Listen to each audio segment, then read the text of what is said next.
اور آج ہم آزاد ملک کے اندر رہ کر بھی ہم غلام ہیں. یہ بات میں آپ کو سمجھانا چاہتا ہوں، اور یہ بات قرآن و حدیث سے ثابت ہے.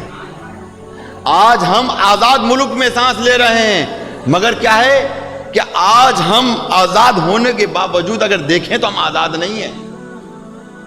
ہم یہ دعا بھی نہیں کرتے کہ یا اللہ عز و جل کہ ہمارے ایسے حکمران ہمیں عطا فرما دے جو پوری رعایا کے لیے جو وہ رحمت و شفقت بن جائیں، نہ کہ ظلم و ستم کا شکار کرنے والے ہو جائیں.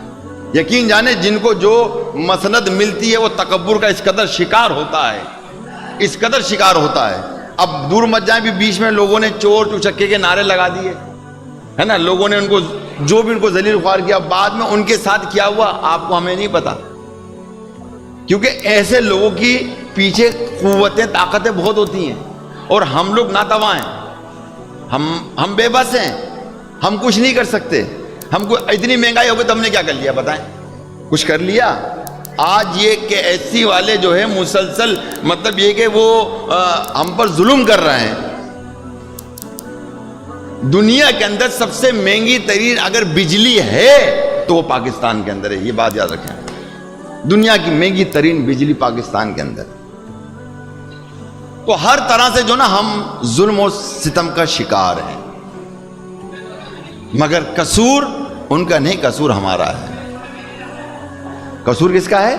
قصور ہمارا ہے. قصور اس لیے ہمارا ہے کہ ہم نہ اس کی شکر گزاری کر رہے ہیں بلکہ ہم اس کی نافرمانیاں کر رہے ہیں اور اس کو ہم مسلسل ناراض کرتے چلے جا رہے ہیں، اپنے عمل سے، اپنے کردار سے، اپنی نیت سے، اپنے کردار سے، اپنی نظروں سے. اور کتنی اندر ہمارے اندر خرابیاں ہیں جس کا ہم اندازہ نہیں لگا سکتے، جو ہمارے دل میں پیدا ہوتی ہیں. اور پھر جب دل میں پیدا ہوتی ہے تو اس کی خواہشات پیدا ہوتی ہے. جب خواہشات پیدا ہوتی ہے تو بے چینی سے عمل کرنے کی جو نا بے چینی سے عمل کرنے کے لیے ہم بے چین ہوتے ہیں، بس جلدی سے اس کو پایہ تکمیل تک پہنچا دیں. تو پیارے محترم اسلام بھائیو، الحمدللہ ہم آزاد ملک میں ہیں، اب بھی ہمارا ملک آزاد ہے. مانا کہ اس پر جو ہے وہ بلکہ میں یہ کہوں کہ پوری دنیا 75% جو دنیا ہے نا، 75% دنیا پر خفیہ ایجنسی کا ہاتھ ہے، خفیہ ایجنسیوں کا ہاتھ ہے. اور یہ زیادہ تر ہماری اسلامی کنٹریوں پر ہے. کس پر ہے؟ اسلامی کنٹریوں. وہ نہیں چاہتے، یہ یہود و نصارہ نہیں چاہتے کہ ہم مطلب کسی بھی طرح جو ہے اپر لیول پر آئیں دنیا کے اندر. یہ نہیں چاہتے، یہ ہمیں تنزلی کی طرف ڈالتے ہیں، تنزلی کی طرف ڈالتے ہیں. آج ہمیں دیکھیں بجلی کی دیکھیں لائٹ چلی جاتی ہے، ہم ذہنی طور پر جو ہے نا ذہنی طور پر مفلوج ہو جاتے ہیں. لائٹ جاتی ہے، ہوتے ہی نہیں ہوتے. اب پتہ جب ذہنی طور پر مفلوج، یہ ایک پوائنٹس ہے، چیزیں وہ پکڑی جاتی ہیں کہ جس سے اس کے سائیڈ ایفیکٹ زیادہ ہوتے ہیں. اب فرض کریں چینی مہنگی کریں گے آپ تو دوائیاں مہنگی ہوں گی، مٹھائی مہنگی ہوگی، جو چیز سے متصل ہوگی وہ مہنگی ہوگی، ہے نا، جو چیز سے متصل ہو مہنگی ہوگی. اچھا جی، ڈالر مہنگا ہوا، ہر چیز مہنگی ہو گئی. ڈالر اوپر گیا، ہر چیز مہنگی ہو گئی. اب ڈالر نیچے آ رہا تو مہنگائی نیچے نہیں آ رہی، مہنگائی جو ہے وہ نیچے نہیں آ رہی. تو کہنے کا مقصد یہ میرے پیارے اسلام بھائی، ہمیں چیزیں نا پوائنٹس پکڑے جاتے ہیں. بلکہ کہیں مت جائیں، آپ کو یہ بات حدیث سے ثابت کر دوں. ایک شخص نے کہا کہ یا رسول اللہ صلی اللہ تعالی وسلم، میرے اندر 3 برائیاں ہیں، میرے اندر 3 برائیاں ہیں. میں شراب پیتا ہوں، میں زنا کرتا ہوں اور جھوٹ بولتا ہوں. آپ کے خاطر ایک جو نا مطلب ایک گناہ جو میں چھوڑ سکتا ہوں. تو اللہ کے نبی نے شاید فرمایا جھوٹ بولنا چھوڑ دو. یہ نہیں کہا شراب پینا اور چوری کرنا، چوری کرنا، تیسری برائی چوری کرنا تھی، صحیح ہے نا. تو کہا چوری کرنا اور مطلب یہ ہے کہ شراب پینا، ٹھیک ہے، اور مطلب یہ ہے کہ جھوٹ بولنا. تو اللہ کے نبی نے کیا فرمایا کہ تم جھوٹ بولنا چھوڑ دو. اللہ تعالیٰ نے جب اس سے یہ وعدہ لیا کہ جھوٹ بولنا، تو جب جھوٹ بولنے سے اس نے توبہ کی تو دیگر 2 گناہوں سے بھی اس نے توبہ کر لی.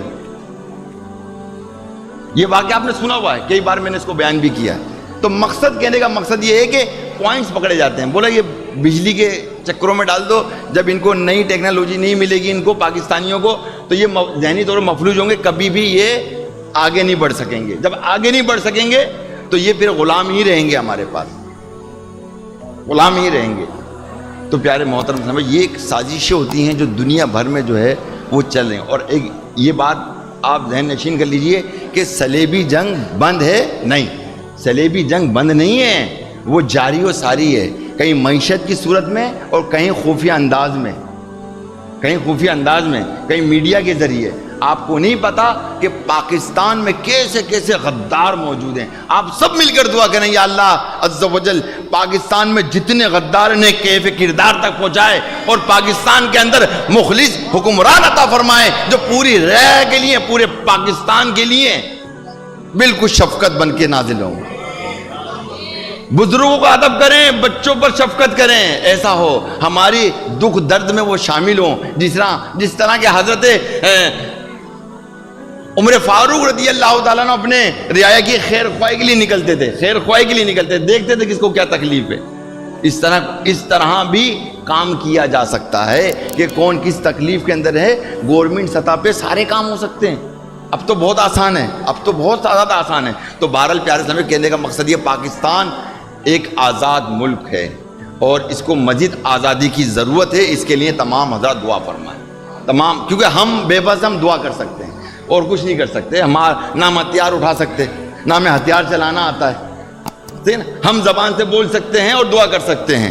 ہم زبان سے بول کے دعا کر سکتے ہیں کہ یا اللہ عز و جل پاکستان کو مستحکم بنائے اور ایسے سچے حکمران اور حب وطن عطا فرما دے کہ جو پاکستان کی سالمیت کو اور پاکستان کو دنیا کے اس حصے میں لے جائیں کہ دنیا والے دیکھیں اس کو کہ یہ پاکستان سپر پاور ملک ہے، ایک اسلامی ملک سپر پاور ملک ہے. اور دنیا کی نظریں جو ہیں نا اسلامی ممالک کی وہ پاکستان پر ہے، کیوں ایک پاکستان واحد ملک ہے ایٹمی طاقت، اور اس ایٹمی طاقت کو جو ہے خفیہ ایجنسیاں جو ہیں وہ برباد و ختم کرنا چاہتی ہیں.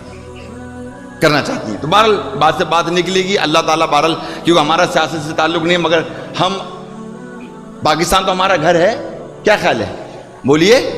ہمارا گھر ہے، ہمارا گھر کو کوئی چھینے کا ہم برداشت کریں گے؟ بولیے نہیں کریں گے نا. تو اب ان چیزوں کو سمجھے کہ یہ نعمتیں جو ہوں گی، یہ جو نعمتیں ہیں اس کو ہم کس طرح سے قید کریں. حدیث پاک میں آتا ہے کہ اس کو شکر کے ذریعے ان کو اپنے ہاتھوں میں قید کر لیجئے، اپنے حصوں میں قید. اللہ تعالیٰ کو شکر ادا پہنچائے. اللہ تعالیٰ شکر ہے کہ تو نے پاکستانی جیسی نعمت عطا فرمائی اور مسلح کی زینت بنے، مسجد کی زینت بنے. انشاءاللہ تعالیٰ وہ وقت دور نہیں ہے کہ ایسے حکمران آئیں گے، سچے حکمران آئیں گے، کیونکہ غزوہ ہند جو ہوگی وہ پاکستان سے تو ہوگی، آپ کے افغانستان سے تو. یہ تو پوری روایت، پوری حدیث موجود ہے. تو اس کا مطلب یہ ہے کہ ایسے لوگ ہوں گے، آئیں گے، اور انشاءاللہ صلاح الدین ایوبی جیسا بندہ آئے گا کہ جو بیت المقدس کو آزاد کرائے گا.